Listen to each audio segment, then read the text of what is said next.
clínica. En la primera avanzamos un poco rápido el tema del seguro. Ahora vamos a hablar de historia clínica del tráfico, el martes. Y el martes vamos a levantar por delante las teorías. No bien que podamos, no podemos dejar actuar. A ver, ¿por qué esta historia clínica perinatal del CLAP? ¿Cuál es la razón de darle tanta importancia a un instrumento que se ha implementado desde los años 80, pero que hasta ahora no, lastimosamente, en los servicios de salud no logramos implementar correctamente? Una de las razones es tratar de hacer el control de la madre y del niño, especialmente la madre desde la etapa prenatal hasta el puerperio inmediato, y al niño en la etapa de recién nacido. Lo que se trata de buscar es disminuir las causas de mortalidad, tanto materna como perinatal, gracias a poder hacer una atención de prenatales tempranas, periódicas y de calidad. Eso es lo que se trata de buscar. ¿Qué es lo que maneja qué criterio maneja el historia clínica perinatal del CLAP? Maneja el criterio de riesgo.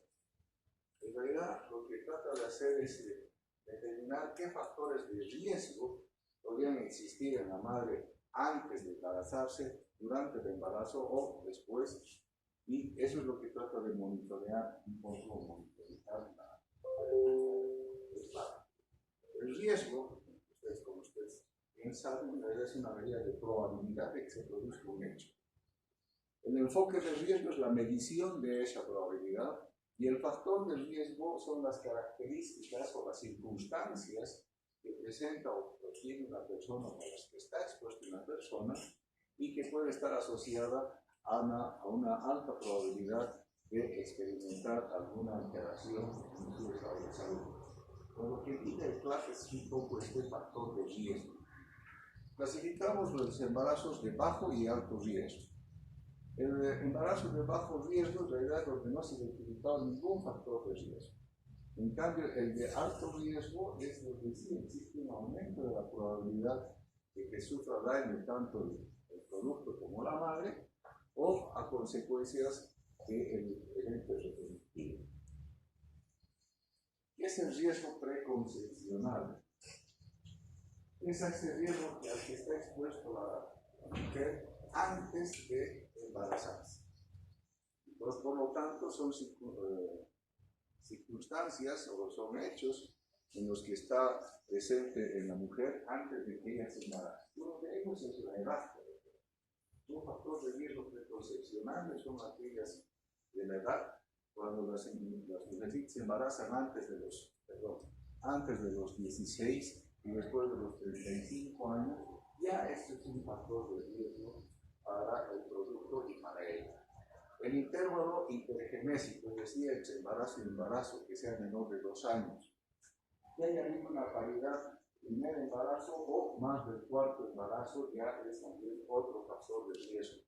Antecedentes obstétricos que hayan tenido la señora o la persona en los embarazos anteriores, que puede haber sido que tenga fracasos, abortos, que haya tenido vómitos o una muerte neonatal por causas que no hayan sido determinadas. O el producto que ha dado a luz ha sido un producto muy grande o muy pequeño. Muy grande llamamos cuando es más de los 3.800 y muy pequeño cuando es debajo de los 2.000.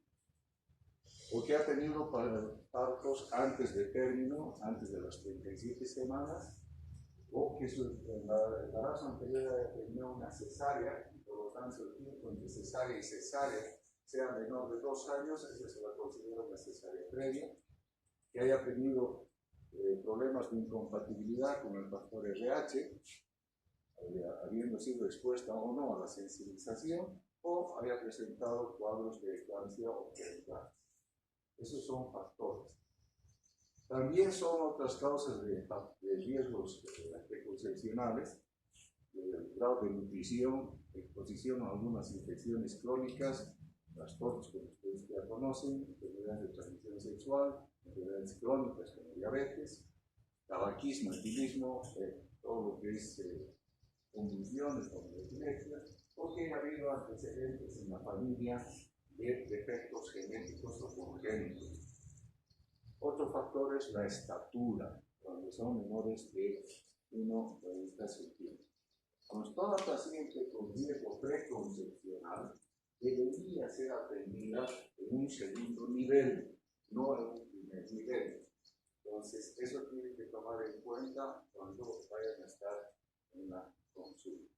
Los factores de riesgo obstétricos son un poco diferentes. Son mujeres que, por la edad que tienen, son adolescentes y que en la edad ginecológica sea menor de 2 años. Eso quiere decir la presencia de la menarca y el embarazo.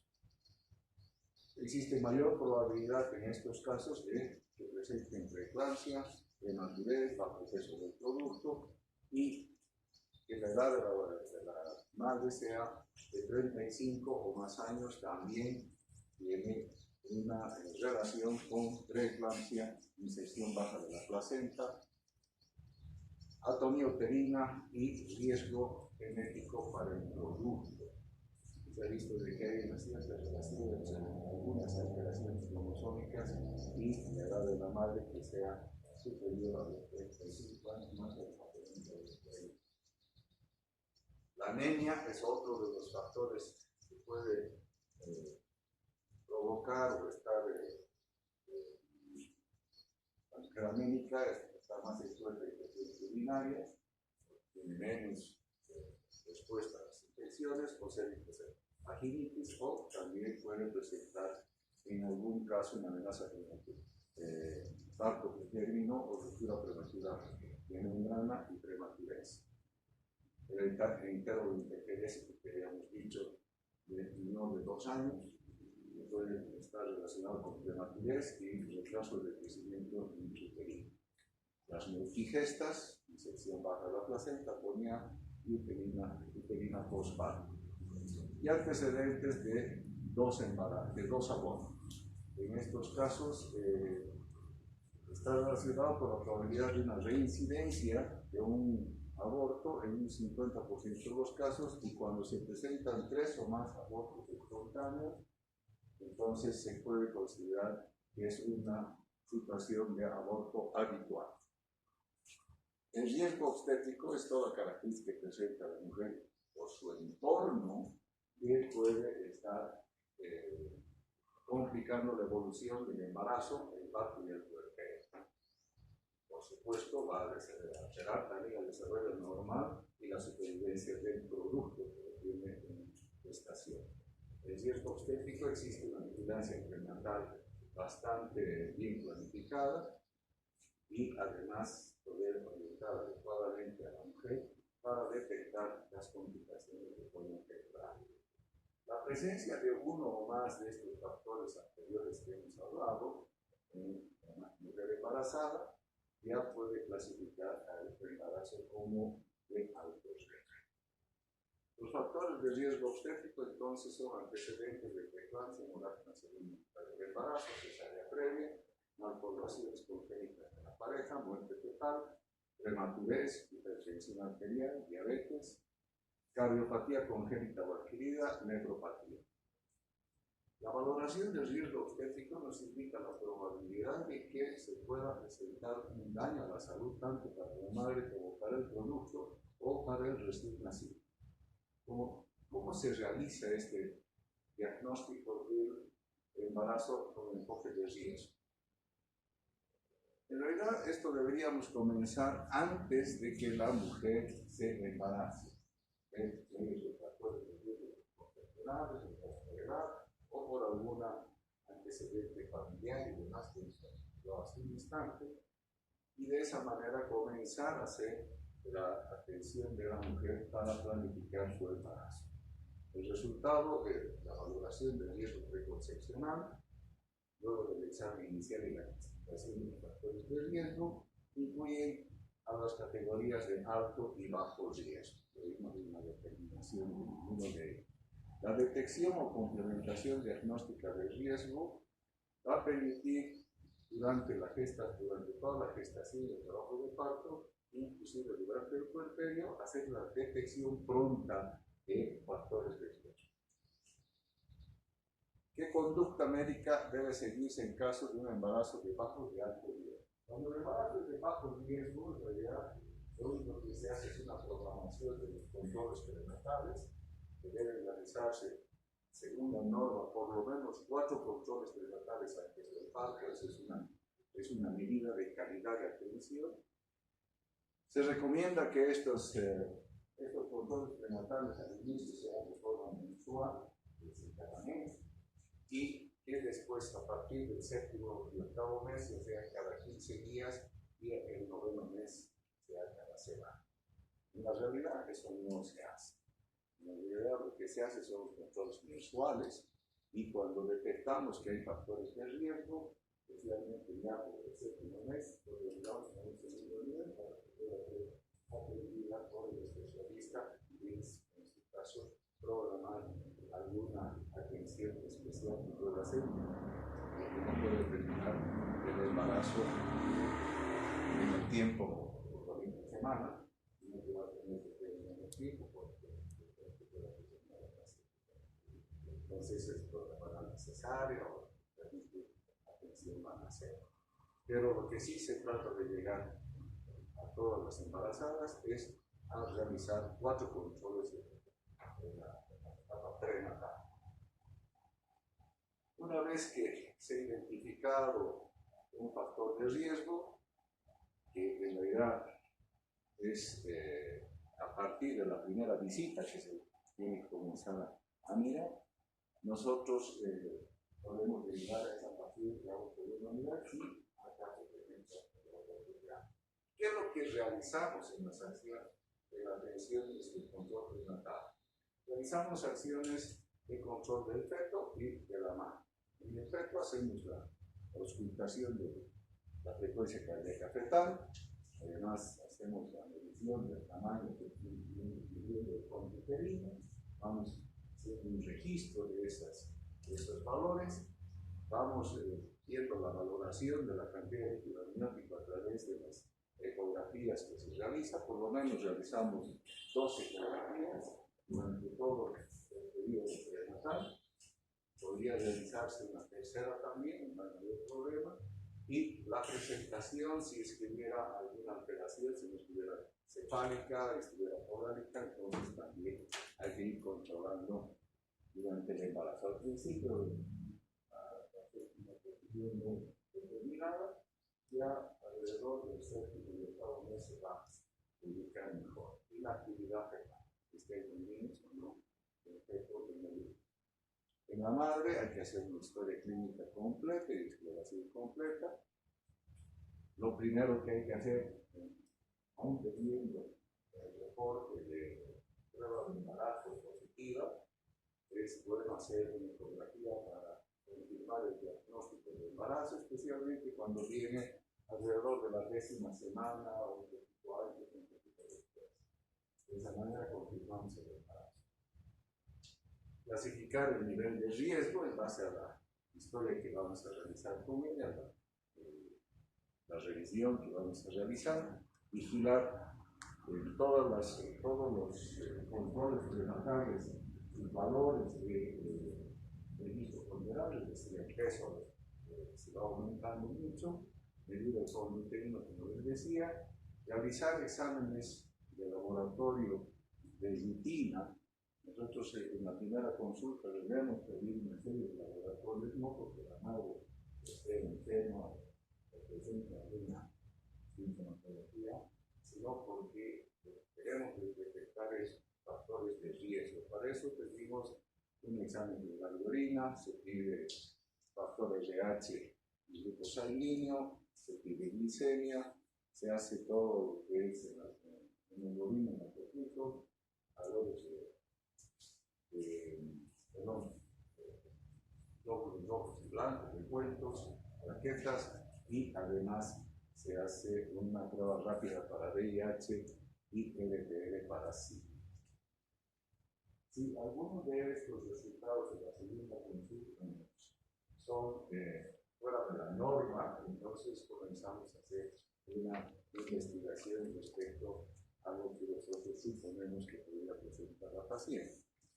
Pero si en el caso si nos da positivo para prueba rápida para VIH, entonces tenemos que tener una conducta respecto a esta paciente. Ya saben que el tema de VIH no necesitamos hacer ya el famoso Western blot y ELISAs, 2 pruebas rápidas de VIH y ya está positivo y inicio el tratamiento de ¿qué hacemos con la madre embarazada? Por norma, le entregamos nosotros unas tabletas combinadas de ácido fólico con vitamina, con ácido fólico con sulfato ferroso, y viene en un solo comprimido que le da para 90 días para que tome una vez cada día. Entonces, la dosificación del sulfato ferroso y el ácido fólico es muy similar a esta que están viendo acá, de 0,8200, y además se controla la aplicación del control mecánico que haya recibido. Algunas mujeres han recibido el control mecánico y otras no. En todo caso, mínimamente debería recibir 2 dosis. El ideal es que lleguen a recibir las 5 dosis, de esa manera debería hacer el retorno para 5 años. Pero muchas veces solamente reciben el control mecánico en la página de parámetros, que es corta. Pero los tiempos que tenemos los día, como vamos a hacer seguimiento en el puerperio también, seguramente vamos a ir controlando al niño, porque esa es la recomendación del seguimiento de los recién nacidos, probablemente podríamos hacer la aplicación de las 5 dosis, porque hasta los 2 años lo deberíamos conseguir. Otro de los temas que se toca con la embarazada es informar lo que son los signos o síntomas de alarma de tal manera que si ella los detecta, inmediatamente pueda referirse al lugar donde está consultando o a un otro centro especializado que pueda estar más cerca de donde ella vive. Respecto a los medicamentos, lo que se trata de aconsejar y evitar que estén tomando cualquier medicamento que no sea el sulfato ferroso con ácido fólico. Se trata de cortar todos los medicamentos por lo menos hasta la semana 14 o un poco más, hasta la 20. A no ser que presenten un caso de infecciones y requieran minerales, eso es otro caso. Pero si no hay necesidad, no tiene que recibir ningún otro suplemento de ningún tipo. El Papa Nicolau se realiza en la primera consulta siempre y cuando no se haya hecho ya un estudio anterior en los últimos 3 años y no haya habido operación. Lo ideal es poder hacerlo en la primera visita. Y lo que les decía hace rato, si es que hubiera relación con una pareja de alto riesgo, es decir, que la calle de pareja con un tenido, entonces la candidata a poder presentar ella. La vigilancia del embarazo de alto riesgo, entonces, se debe iniciar cuando se confirma el embarazo y el riesgo obstétrico.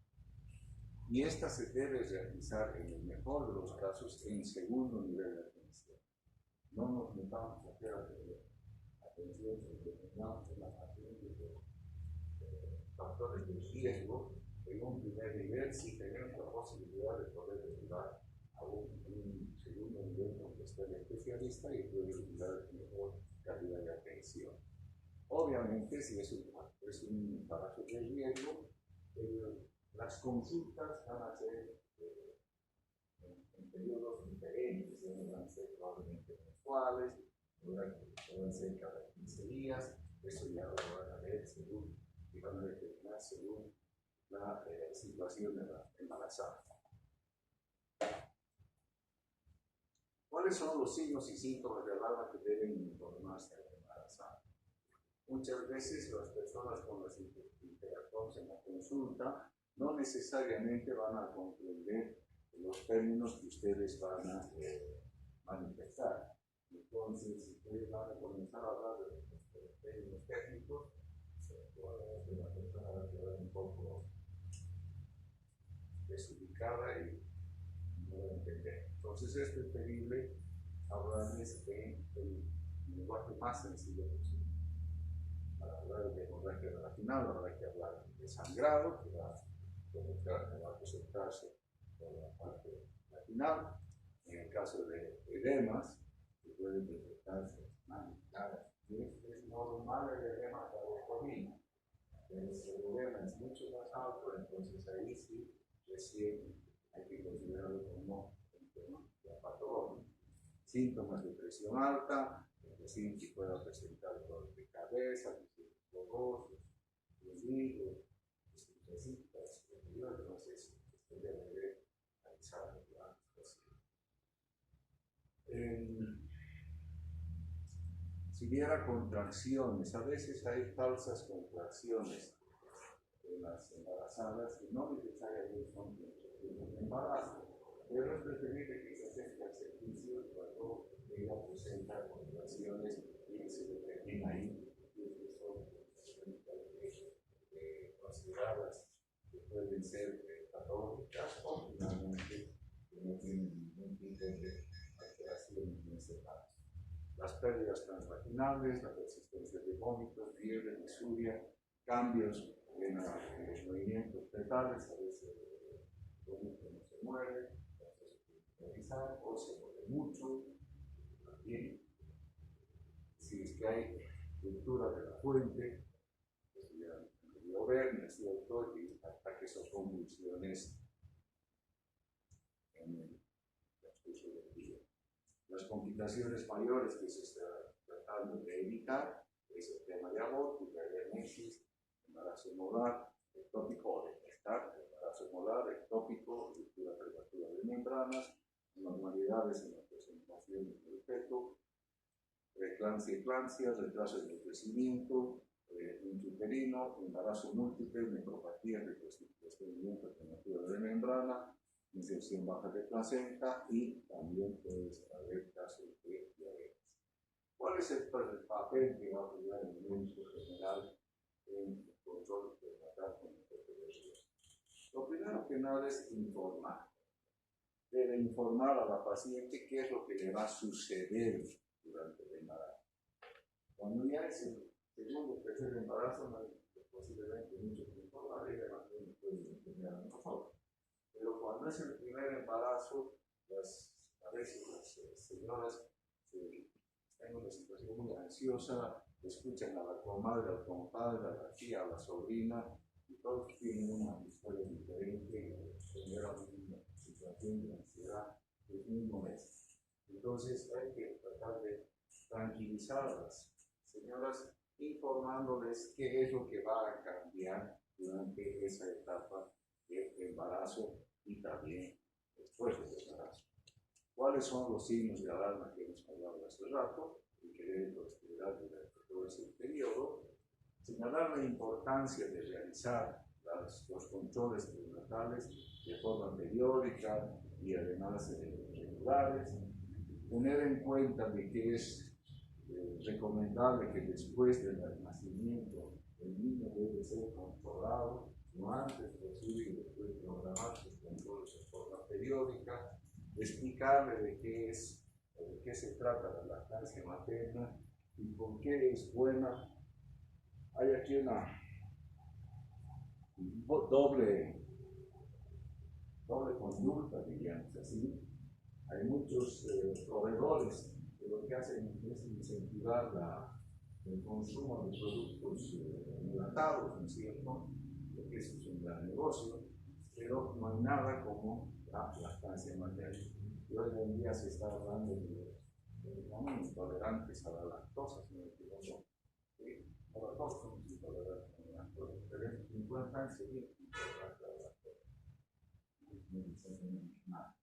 Pero eso es negocio. Entonces, la lactancia materna hay que explicarla, cómo realizarla. En realidad es un tema de policultura que ya no se enseña. Eso manejaban muy bien las enfermeras con las matronas. Cómo darle mamá, cuáles son los cuidados que tienen que tener antes de dar el pecho, tanto de higiene, posición,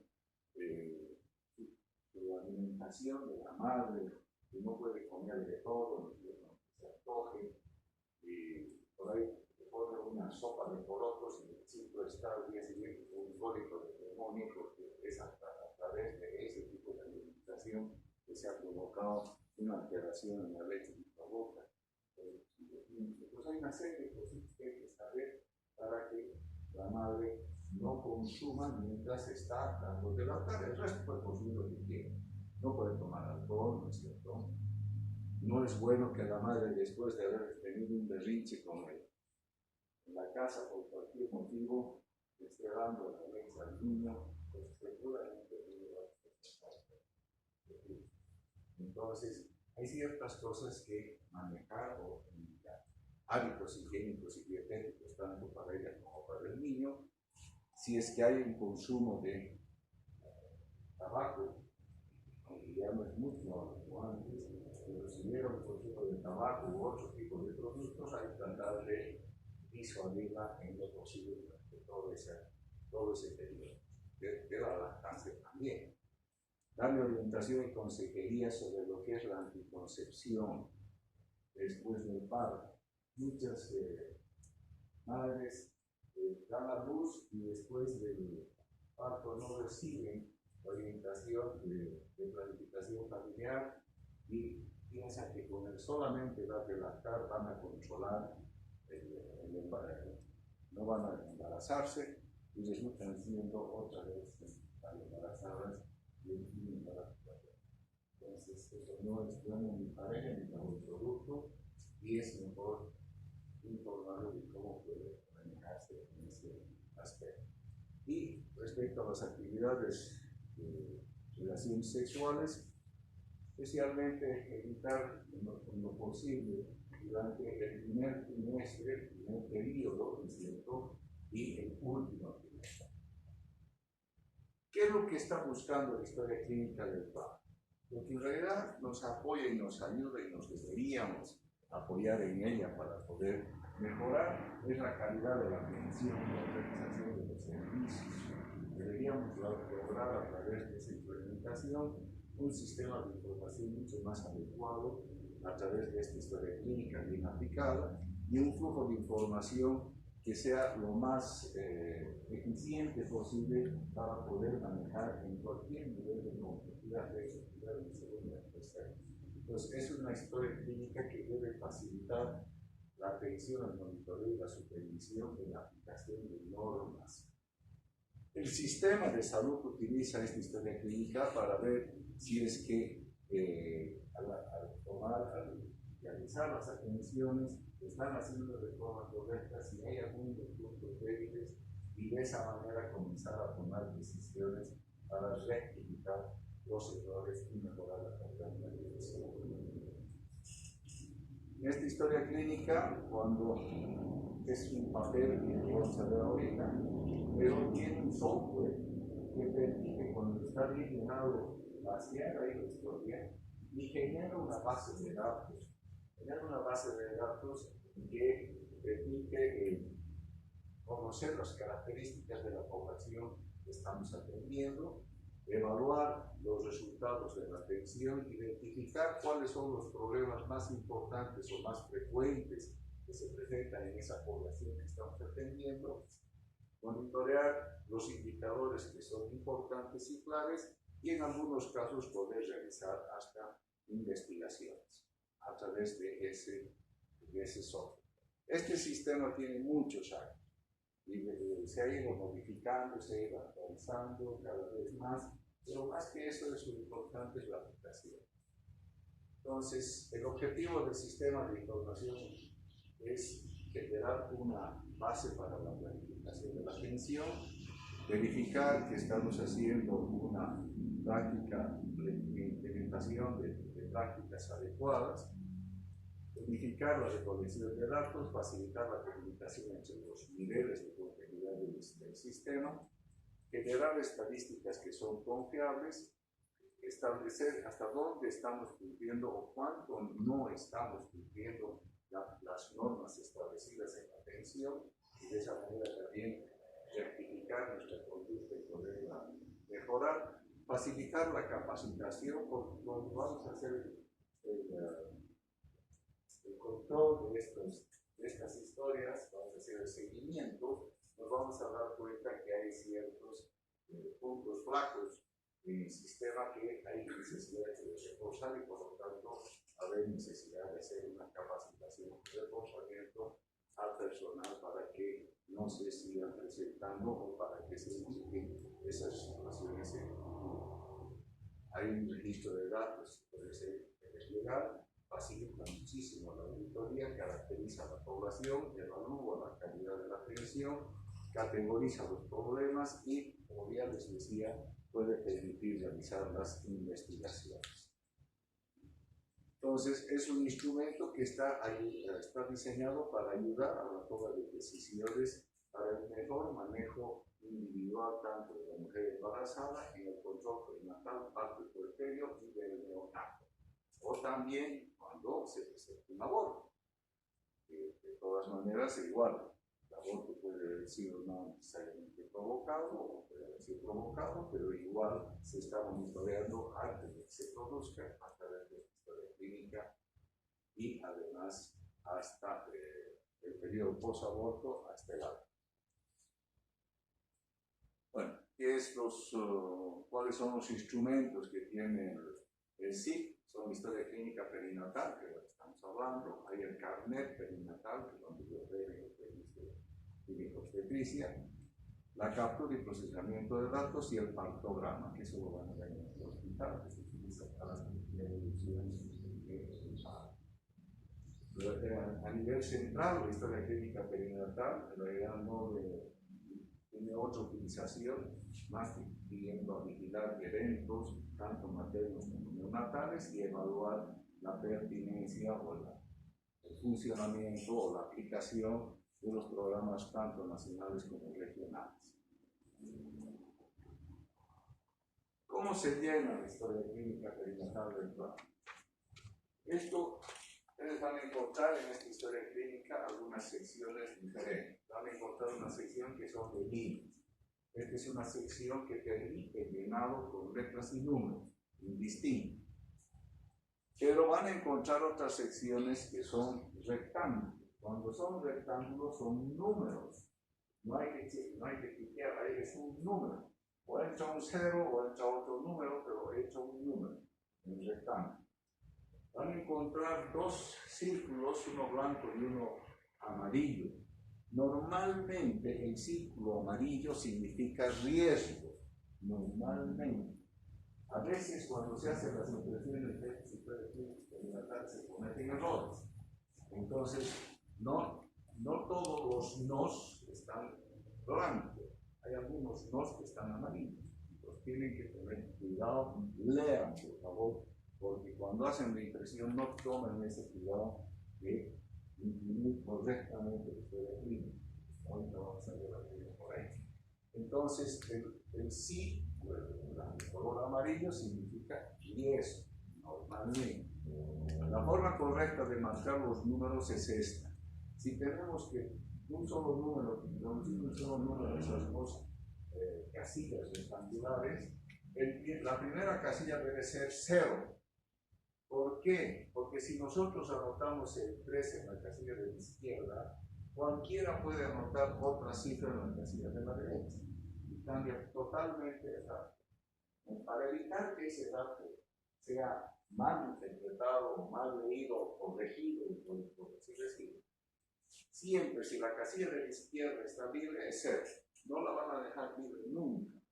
¿Ya? Si en este caso estamos queriendo registrar hemoglobina y que es una fracción 9.5, normalmente en este tipo de registros no nos permite poner fracciones. Entonces se redondea para abajo o para arriba. En este caso están redondeando para abajo. Entonces la casilla de la izquierda está quedando libre, por lo tanto se ha aumentado 0. ¿De acuerdo? Igual en cuanto a los leucocitos y demás. Las formas correctas de marcar los círculos son con X o con un tilde. Les sugiero que lo hagan con X, porque el tilde a veces no es muy claro, lo hacemos muy rápido, a veces que quedan no dentro del tilde, sino rayado la hoja, entonces es mejor que marcar X. No marcan llenando toda el círculo de negro, por favor, ¿ya? Entonces, hay secciones que tienen la historia clínica. Una es la sección de identificación de la paciente. En esta sección de identificación, como les decía, tienen líneas donde ustedes pueden anotar letras y números, dependiendo a qué se refiere, a sus aspectos, nombre, idiomas, pero llenen todo, no dejen nada libre. Porque cuando ustedes van a pasar esa historia clínica en software, les va a pedir eso, porque si el software no tiene una respuesta, no va a seguir. Entonces estamos en lo mismo. Entonces aquí tienen que llenar absolutamente todos los datos de la mejor manera posible. Lastimosamente no le damos importancia a estos datos. ¿Por qué? Creemos que es otro papel más burocrático que llenamos y que no llenamos nosotros necesariamente, lo llena la administración. Ya nos llega a nosotros que tenemos que llenar esta parte. Y aquí ponen cualquier cosa. ¿Dónde vive el solterito? Solterito en una cuadra, en 2 casos. Los deben tener alguna identificación. ¿Por qué? Porque si en algún momento nosotros, porque nos ha dado el resultado positivo de algo que estamos investigando, o porque hay una necesidad de dedicar la paciente por cualquier razón, jamás lo vamos a poder dedicar. No vamos a saber cómo dedicar. Entonces, siempre traten de agarrar todos los datos que sean lo más certeros posibles, lo más fidedignos posibles, de tal manera que nos permita ubicarla a ella. Si no tiene teléfono, pues de la vecina, del tío, de la mamá, no sé qué tiene, o del esposo, de tal manera que podamos ubicarla a la señora que requiramos. ¿De acuerdo? Este idioma hablado y el idioma materno no necesariamente es el mismo, puede ser, pero hay que colocar la fecha de nacimiento, día, mes, año. Si es el primero, pónganse 1, no van a tener 1 solamente, y la edad en años. Si la mujer sería menor de 15 años, entonces, o mayor de 35, además de escribir la cifra donde corresponda, ustedes marcarían este círculo azul por ahí. Están diciendo que es un factor de la autoidentificación. En esto ha habido mucho jaleo y al final aquí ya no hay nadie que es indígena, todos son más menos, más grande, mejor, gato, que quieran, todos son ciudadanos de todo. Pero hay algunos que todavía consideran que tienen alguna clase específica, entonces aquí hay una cifra que anotar, está al dorso de la historia clínica, hay una clave donde se identifica hechos que no es, hay una que no es, homogéneo. Entonces, seguro que la paciente informe, ustedes quedan acá. Si la paciente dice, no, yo soy mestiza o qué sé yo, marcarán acá. Si ha entrado a la escuela, no importa si ha entrado un solo año o ha salido bachiller, entonces si es alfabeta o no, tienen que marcar. Y cuando pongan este tema de estudios, por favor, tengan en cuenta que aquí hay una casilla rectangular. Entonces ella dice, yo he entrado a primaria, y solamente no he ido a secundaria, marcarán primaria con una X, ¿hasta qué curso? Hasta el tercero, entonces aquí echará un 3. ¿No? Si es secundaria, ya salió bachiller, marcarán 26. Si es universitaria, ya ha salido profesional, entonces marcarán universidad y por lo general son 5 años. ¿No? Pero sí tienen que marcar a qué nivel máximo ha llegado y cuántos años ha hecho ahí, si es que acaso ha terminado, si no ha terminado, igual. Con 2 años de universidad, ¿no? El estado civil es importante porque un factor de riesgo es cuando la mujer es sola, es decir, no vive con su pareja, vive sola, ¿sí? Se embarazó y sigue viviendo sola. Otra cosa es que vivan en pareja y de alguna manera están conviviendo. Entonces, ahí podemos decir que es una unión estable. O puede ser otra situación que la señora ha quedado embarazada sin haberlo deseado y de alguna manera no vive con la pareja y vive sola. Entonces, aquí tienen que ir marcando según corresponda y en esta segunda parte, ¿vive sola o no vive sola? Si vive sola, es otro factor de riesgo. Control prenatal. Todas estas casillas son rectangulares, ¿no es cierto? Todas son números. Lastimosamente estamos poniendo nombres. ¿Por qué? Porque no nos preocupamos de preguntar cuál es el código del establecimiento de salud donde estamos haciendo el control prenatal. Todos los establecimientos de salud del país, absolutamente todos, tienen un número. Eso se lo da al SNIS. Al SNIS no le importa si es el centro de salud de Chuchuncu, lo que le interesa es qué número es. Es el 3824, no sé. Ese número es el que hay que colocar acá. Igual, ¿dónde va a ser el parto? Si es que ya está programado que va a realizar el parto porque no hay otro lugar más en ese hospital, entonces, en ese centro tendrá que poner el número que corresponde al SNIS. Lo que van a observar es que aquí van nombres, no corresponden para nada. El carnet de identidad de la madre y la fecha de nacimiento o número de registro. Lo que está haciendo algunos sistemas es poner acá el número de historia clínica.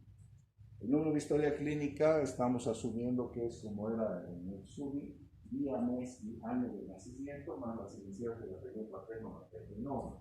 Entonces, algunos sistemas están haciendo eso como número de registro. ¿No? Hay otra sección, aquí está montado uno encima del otro, en realidad están al lado, que son los antecedentes familiares, personales y obstétricos. En esto es importante que ustedes averigüen si la familia o ella ha presentado alguno de estos problemas de salud. Y si ha presentado alguno de la familia, entonces marcar el amarillo y tal vez identificar a casi el papá, la mamá, el tío, quién. Ahora, si es ella, marcar aquí y lo que corresponde. No van a marcar una línea aquí. Van a ver mucho que marcan una línea vertical así todo. No sirve eso. Tiene que ser individual, una X para cada símbolo. Eso va a entender que han ido punto por punto averiguando lo que corresponde. Entonces tienen que marcar uno por uno cada una de las X de los círculos que están averiguando la condición de salud. Y acá el caso de si ha estado expuesta a cirugías, si ha hecho el tratamiento para fertilidad, problemas cardíacos, renales, o si hay una violencia familiar, o si hubiera alguna otra circunstancia. Pero esto es importante que tomen en cuenta y que anoten individualmente como corresponde. Aquí, por ejemplo, ustedes tienen diabetes tipo 1, tipo 2 y gestacional. No necesariamente es diabetes, todas son tipo 1, tipo 2. También pueden presentarse solamente por un tema de ¿cierto? Si es primípara, probablemente no vamos a tener muchos datos por acá, pero sí de la familia. En los antecedentes obstétricos que vienen acá al lado, si es primípara, no van a dejar en blanco esas casillas, van a anotar 00. Gestas previas, 00. Vaginales, 00, nacidos, 00. No dejen nada en blanco. Escriban, porque eso no da oxígeno. O sea, no permite que alguien altere la historia clínica. ¿Ya? Entonces, si es una madre que ya viene con su segundo embarazo, o tercero, que si entonces tendrán que poner acá, si es el segundo embarazo, tendrán que poner como gesta previa 01, ¿cierto? Si este es su tercer embarazo, la gesta previa, ¿cuántos son? 02, ¿no es cierto? Ahora, este embarazo anterior puede haber terminado en aborto o puede haber terminado en parto. Cualquiera de las dos posibilidades. Si es aborto, pues tendrán que marcar acá como 01, y si no ha terminado en aborto, ha terminado en parto, tendrán que marcar acá el 01. Pero ese parto puede ser vaginal o cesárea. Entonces, según corresponda, ustedes van a ir marcando la cifra de 01 donde corresponde. Si ha sido cesárea, marcarán aquí 1, aquí se acabó. Pero si es vaginal, marcarán aquí 01. Una vez que se ha producido el parto, puede ser que un niño haya nacido vivo o haya nacido muerto. El niño puede haber nacido vivo y después morir, otra cosa. Pero si ha nacido muerto, entonces la circunstancia es diferente, por lo tanto hay que reportarla acá. Si ha nacido vivo y ha fallecido a los 2 días, a los 3 días, a la semana, entonces entrará aquí como muerto en la semana. Si es después, ¿de acuerdo? Si el niño vive, estará con 01, y aquí van a anotar el día, mes y año en 2 cifras del último embarazo, el fin del último embarazo. No estamos anotando el fin del último parto, cuidado, el último embarazo. ¿Por qué? Porque de repente no termina el parto, de repente termina el aborto. Entonces, ese embarazo ha terminado en una fecha X. Eso es lo que están preguntando acá, fin del último embarazo. Y según eso, van a determinar si la fecha en la que se ha producido el anterior embarazo, ha terminado el anterior embarazo, el actual embarazo es una fecha o un espacio de tiempo menos de 1 año, entonces es un factor de riesgo. ¿De acuerdo?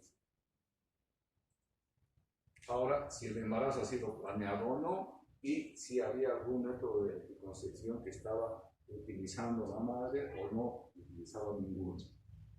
Puede haber que haya habido un método de anticoncepción que haya estado utilizando y ha fracasado. Hay muchos embarazos que se producen con dispositivos, porque hasta lo han colocado mal, de repente no ha funcionado como se debería y ese tío ha fracasado como método de anticoncepción. ¿De acuerdo? Bien, después viene el tema de la gestación actual. Aquí se averigua ya los datos actuales de la madre. El peso anterior del embarazo, perdón. Señora Vicky. ¿Aló? ¿Aló? Señora Vicky. Dígame. En la gestación actual vamos a notar que el peso anterior al embarazo. Van a saber cuánto ha aumentado con este embarazo. El ideal es realmente 10 o 12. ¿No? Entonces, si no sabemos el peso anterior, pues podemos el actual. El ideal es saber el peso anterior al embarazo cuál era la talla, y según eso vamos a sacar el índice de masa corporal. Según el resultado del índice de masa corporal, nosotros vamos a poder determinar si es normal, si está enflaquecida, si es que está obesa o está con sobrepeso, según la cifra que nos sale. ¿No es cierto? La fecha de última menstruación, día, mes, año, 2 cifras, y según el método que ustedes quieran, van a determinar la fecha probable para varios métodos. Lo más práctico son los discos para hacer los métodos. Si es que hay ecografía o la fecha de la última menstruación es confiable por ecografía, entonces aquí marcaremos. Si no, vamos a ir tomando. Y si esta ecografía se ha tomado antes de las 20 semanas. Se investiga algunos factores de riesgo a los que haya podido estar expuesta la persona esta antes del embarazo por las prácticas que ha tenido o que tenga. Si fuma ella o si es fumadora pasiva, si hay consumo de drogas, de alcohol o de violencia, si antes se hacía en algunas hojas que se hacía el monitoreo cada trimestre. Hoy en día estamos cada 2 veces, no hay la tercera vez. Si ha habido exposición a la vacuna antirrubiola previamente, normalmente no saben, entonces por lo tanto se marca acá, y si ha habido un embarazo. La antitetánica igual, si tiene vacuna antitetánica, si está vigente, se marcará acá, si no está vigente, se marca acá. Y la dosis, ¿qué dosis se está colocando en qué mes de gestación se está colocando la primera dosis? ¿Y en qué mes del embarazo se está colocando la segunda dosis? Entonces, eso es lo que hay que marcar acá, no X, sino una cifra. ¿No es cierto? Es el segundo, es el tercero, el cuarto, el quinto, el sexto, etc. El examen odontológico y de mamas. El examen odontológico es un examen que se realiza muy someramente por parte nuestra para ver si es que hay alguna caries, ¿no es cierto? Alguna anomalía que se la manda al odontólogo. Debe ir al odontólogo siempre. Y el odontólogo determinará si hay o no piezas afectadas. Según eso, vamos a marcar aquí sí o no. No nosotros solamente vamos a hacer una revisión para ver las mamas, hay que hacer una revisión de mamas. Es a veces incómodo, a veces hay que tener cuidado con esto, especialmente cuando somos varones, porque pueden interpretar cualquier otra cosa. Entonces, es preferible que cuando se va a hacer revisión de mamas, la paciente esté acompañada, o mejor, si el médico está acompañado también por la enfermera, ¿no es cierto? Y explicarle qué es lo que se va a realizar. Además, las posiciones que tiene que tomar para determinar si estuviera o no hubiera algunos nódulos que pueden ser llamados. Después, todo lo que se refiere al cervix se puede hacer desde el Papa Nicolau hasta la colposcopía. Normalmente esto no lo realizamos en primero, pero sí se lo realiza en segundo. Y si no se realiza, se marca la casilla que corresponde, y si está normal, se marca la casilla que corresponde. Grupo sanguíneo y RH, aquí va a entrar el resultado ya de la primera consulta. La segunda consulta nos va a traer este resultado. Nos va a decir si es A, B, si es 0, etc. Y qué factor de RH es, si es negativo o positivo. Y según eso también averiguar si ha estado expuesta antes a la isosensibilización o no. Toxoplasmosis, lastimosamente, no se estaba haciendo durante mucho tiempo, pero si hay oportunidad es mejor realizar ese estudio y determinar qué es lo que nos está reportando el laboratorio y según eso tomar algunas determinaciones. La hemoglobina antes de las 20 semanas y después de las 20 semanas, y en este caso nos está permitiendo una fracción, en este caso particular. Si hubiera un dato menor a 10, probablemente lo vamos a considerar como anemia. Entonces vamos a marcar el círculo de anemia, ¿cierto? Si es que está recibiendo sulfato ferroso y ácido fólico, entonces marcaremos estas casillas. Aquí, por ejemplo, hay un error. Este sí debería ser blanco. Aquí está marcado ahí. El folato no es un factor de riesgo también para evitar el tema de anemia. Entonces, tiene un tema de infecciones. El tema del VIH. antes de las 20 semanas y después de las 20 semanas. Primero, si se ha solicitado o no se ha solicitado y cuál ha sido el resultado de la prueba, o si no corresponde, porque esta MC no corresponde. Entonces, porque no haya ningún tipo de dato. Si hubiera algún resultado positivo, entonces tendríamos que ver qué pasa con el tratamiento de fertilidad del embarazo y además unas 20 semanas igual, ¿cierto? Si ese RPR para que hemos pedido en laboratorio nos diera negativo, entonces vamos a seguramente marcar acá como negativo. Y como no es cuantificado, hay ilusión de 1,20, no sé cuánto, pero no es cuantificado. Pero sí las treponémicas, si es que acaso una de estas nos diera positivo. El tratamiento, si ha recibido o no ha recibido, y el tratamiento de pareja. Estamos detectando que la madre tiene un resultado positivo a una infección de transmisión sexual, es porque tiene que ser tratado. Chagas, si es que tiene resultado positivo en la prueba que hemos hecho, paludismo, nos realizamos, pero sí. Y en el examen de orina, si estuviera alguna alteración de orina que nos pueda llamar a ser anormal, entonces sabemos lo que corresponde, pero sí hay que realizar. Si no se lo realiza por alguna razón, pues no deje encima. La glicemia en ayunas y además la detección de proteínas en orina si se puede hacer en el laboratorio. El espectroscopio delta en 20 semanas no hacemos normalmente, pero si hubiera, pues sería bueno hacerlo, y si no, determinar o detectar si hubiera estado expuesta a algún problema respiratorio alto, que tenga problemas de espectroscopios, ahí también guiarnos algo. Planeando el parto es hablar con la madre cuáles son las posibilidades que tiene para la atención del parto, si tiene que preparar algún tipo de documentación para asistir a otro centro, y además explicarle que no necesariamente todos los partos que vienen en cesárea también pueden ser vaginales y no tener ningún tipo de complicaciones, y si se ha hecho la orientación sobre la lactancia materna.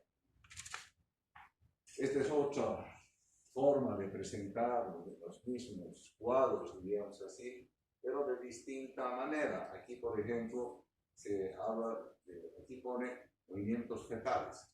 ¿Cuántos, desde cuándo? Si los cigarros, ¿cuántos por día? Entonces son un poquito más específicos o de alguna manera tratan de agarrar un dato más fidedigno de lo que hasta ahora hemos estado viendo en la hora. ¿No? Aquí, por ejemplo, en cuanto a sífilis y VPR es más generalizado, no es tan específico como el anterior, y así van a tener también que hay historias clínicas que no necesariamente todos son exactamente iguales. ¿Ya? Y esta es la parte más importante. Esto es aquí donde ustedes van a registrar, porque aquí son las consultas que se registran. Y aquí cada una de estas líneas es una consulta. Ya decíamos, mínimo son 4 consultas durante el embarazo, por de calidad. Por la primera cifra que ustedes van a, la primera anotación van a anotar el día, mes y año que están viendo la paciente. 2 cifras, día, mes y año. ¿Qué edad gestacional tiene? ¿Qué peso? El índice de masa corporal, ¿cuál es? Su presión arterial, ¿cuál es? Esos son datos que nos van a venir, bueno, fíjense lo que les calculan nosotros, pero la presión arterial va a venir de enfermería. No necesariamente los datos de enfermería están equivocados ni son correctos. O sea, tómenlo con calma. Si el dato de enfermería les dice tiene una presión de 150/90, tómenlo con calma, tiran otra vez el tensiómetro, tomen ustedes la presión, entonces la enfermería por alguna razón se ha equivocado para escribir, no sé, no tengo idea. O de repente les da una presión que es muy baja, entonces igual, digan ustedes, si es normal que ustedes están viendo algo medio que no les parece muy normal, entonces también pueden anotar la presión. hay que tener cuidado con ese dato. La altura uterina, que ustedes la van a medir al tomar el fondo uterino, ¿no es cierto? La presentación la van a determinar cuando el embarazo esté un poco más avanzado. Ahora aquí se van a llevar a ver cómo está el fondo. Es muy difícil a veces, se puede encontrar un poco del fondo, pero no es tan fácil. La fetocardia, que en realidad es a partir del 18 de semana, y para eso utilizan el reposón. Antes utilizábamos unos estetoscopos especiales, porque es mucho más fácil hacerlo con el reposón, que tienen todos los servicios. Los movimientos fetales los van a determinar ustedes, algunos casos al de útero, minutos, y según eso van a poder reportar. Y después tiene si hubiera proteinuria en el resultado del laboratorio que se orina, y el número de tabletas de sulfato ferroso. La primera consulta normalmente debería dar una cifra que es 90. Eso quiere decir que tienen cada 3 meses para tomar su sulfato ferroso. Y acá ustedes van a escribir cuál es la conducta con esa paciente. Si es la primera visita que están haciendo de control prenatal, por lo general pedimos laboratorio y ecografía. Por lo general. Entonces, ahí debería estar la ecografía, el certificado, la solicitud, el laboratorio. Deberíamos tener ahí el sulfato ferroso que estamos entregando. Deberíamos, ¿qué otra cosa más? El sulfato ferroso, la ecografía, el laboratorio. Pero deberíamos estar marcando acá, toxoide tetano. Si es que hemos detectado que no tiene el toxoide vigente, entonces la vacuna se puede retar. ¿Y quién ha atendido acá? Las iniciales o el sello, y acá viene la programación de la siguiente visita. Aquí solamente entra día y mes, ya no entra año, porque se supone que en este año vamos a ver, antes estuvieran de diciembre, alargando el año, debería hacer caso. Y se programa acá la siguiente visita. La siguiente visita va a venir anotada acá. Si la siguiente visita es solamente para ver laboratorios, resultados del laboratorio, y no están dentro de ese mes calendario, no lo registren acá.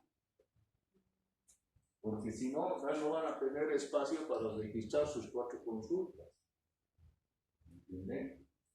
Entonces registran en la historia clínica todos los resultados que se dio, y cuando sea el segundo control prenatal, acá. ¿Ya? Pero a veces registramos todo acá, entonces ya tenemos que hacer plantillas encuestas para registrar los siguientes controles. ¿Ya? Bien, entonces esa es la parte, esta es otra forma de ver o de que van a encontrar en las historias clínicas perinatales. Aquí tienen para mayor cantidad de controles, y además van a encontrar algunas referencias. Por ejemplo, el sulfato ferroso no aparece acá, entonces ustedes lo van a reportar en este otro espacio de lo que son la conducta que no tenemos que usar. ¿De acuerdo? Bien. Ya. Bueno, esta es la parte más importante para mí, porque es la que van a ver más. Después viene otra sección que es para el tema para el parto o el aborto, donde también existe una serie de registros. Y aquí es lo que ha pasado en nuestro país. Han introducido el bono Juan Azurduy en algo que no corresponde. Aquí se han comido una parte de la historia clínica para reportar el bono Juan Azurduy, un tema netamente administrativo, que no tiene nada que ver con la historia clínica perinatal. ¿Ya? Igual se hace una serie de detecciones de patologías, y lo que debería haber existido ahí era estos datos de cómo se ha producido, cómo ha ido evolucionando el embarazo, el parto y el trabajo del parto durante la atención en el hospital. Bien, después viene la del recién nacido datos del puerperio y el ingreso tanto del recién nacido como de la madre y la anticoncepción que haya podido elegir. Y acá en realidad es una firma del documento en la que se hace de seguimiento a futuro de esta paciente, tanto del servicio como de la paciente, con el compromiso para hacer una atención de calidad. Igual, van a tener diferentes formatos en algunas historias, no todos son exactamente igual, y lo que les decía al reverso de la historia clínica tienen estos códigos. En estos casos está patología del embarazo puerperio y patología neonatal. Aquí está la identificación de la patología y el código está en este lado. ¿Ya? Este es el 100 y este es el caso. Bien. ¿Qué otra cosa más? No. Y esto es las anomalías congénitas, porque también tienen que reportar si es que hay, en el tema de lo que son parto quirúrgico con inducción, igual aquí están los códigos que hay que registrar en esas casillas. Este sí es y este es el caso. Este es el número. Bien, no sé si tienen alguna pregunta. Es bastante pesada esta clase.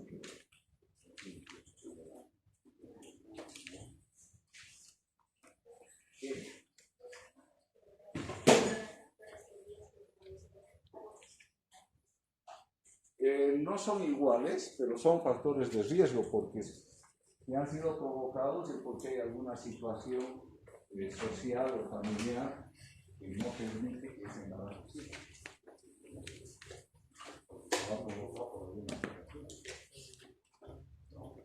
O es un embarazo no deseado. Muchos son embarazos no deseados. Pero son.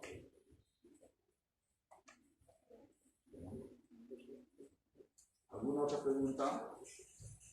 Doctor, en caso de que no sepa el código del centro de salud, ¿qué es? Pides al SNIS.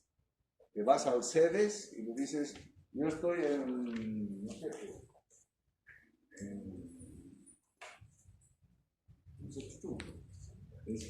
¿qué número es? Para buscar, transitamos. Este es el código del centro. Pero cada centro, cada hospital, cada establecimiento de salud sabe su código. Los de estadística tienen que saber, si no, no tienen cómo reportar. Deberían saber. ¿Ya? Todos los establecimientos del país tienen su código, absolutamente todos, no hay uno que no tenga. ¿Alguna otra pregunta más? Dime. Generalmente cuando existe abuso infantil y los embarazos cuando son menores, digamos, 12 años y son pequeñitos, y aquí está colocado, digamos, una medida estándar de metro, y son menores de un metro. Eso es dato de la madre, cuidado. ¿Y? Por eso, si es que fuera menor, y está como estandarizado aquí. No estoy entendiendo. El tamaño de la persona, de la madre en sí. Ah, es que yo creo, como estás diciendo, hay una violación de una menor. Es que eso no entra ahí. No entra la historia para eso, creo yo. Porque no estás haciendo en un embarazo, digamos, normal. Entonces no creo que utilicen esta historia para eso. Debe haber otra historia donde se identifica las razones, causas o factores que han estado presentes en ese acto.